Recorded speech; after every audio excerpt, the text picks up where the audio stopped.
Welcome to the Leaders Insights podcast. Today's episode, Customer Acquisition in 2026, Why Growth is Getting Harder to Buy. Everyone's crying about rising ad costs. You told me before we started that the ad costs aren't actually the problem.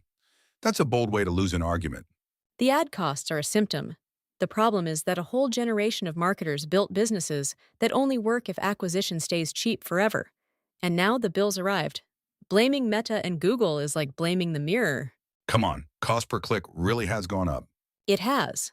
Meta's average cost per 1,000 impressions, what you pay to show an ad 1,000 times, is up roughly 20% year over year going into 2026, and that's their own reported trend. So read it with a raised eyebrow. But the deeper issue is targeting got worse. Third-party cookies, those little trackers that followed people across websites, are essentially gone in Chrome now. So you're paying more to aim at a blurrier target. So the machine that made performance marketing look like magic is broken. The machine was never magic. It was arbitrage.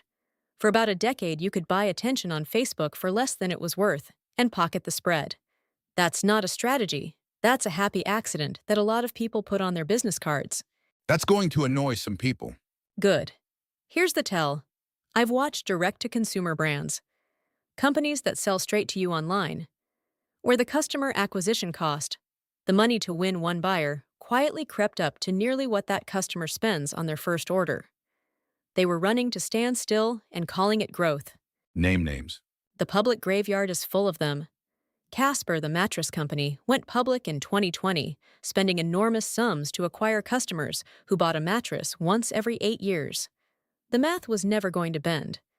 Warby Parker, glasses, survived because they built actual stores and a brand people repeat buy from. Same category logic, opposite discipline. Okay, so if buying growth is getting harder, what do the smart ones do instead? And please, not content. They fix the leak before they pour more water in.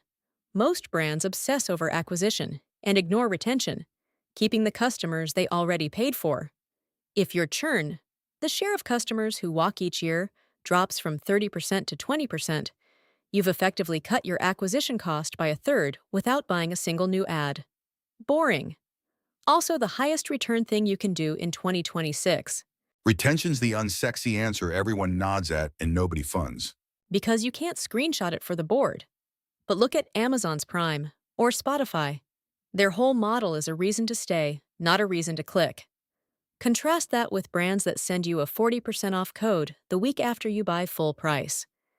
That's not marketing. That's teaching your best customers to wait for the discount. What about first-party data? The information you collect directly from your own customers? Everyone's chanting that now. They are, and most of them are lying about having it. First-party data means you actually know who your customers are, what they bought, and how to reach them without renting the audience from a platform. A loyalty program, a login, an email list you own. The test is simple. If every ad account you run vanished tomorrow, could you still talk to your customers? If the answer's no, you don't have a business. You have a lease. That's grim. It's freeing. It means growth stops being a thing you rent by the click and starts being a thing you own. Klaviyo, an email and messaging platform, so yes, they're motivated to say this. Put out data showing owned channels, drove a meaningful share of DTC revenue in 2025. Directionally, I buy it because I've seen it in my own accounts. Give me the one thing a CMO does Monday morning. Pull your cohort data, group customers by the month they joined, and look at what the ones from 90 days ago are worth today.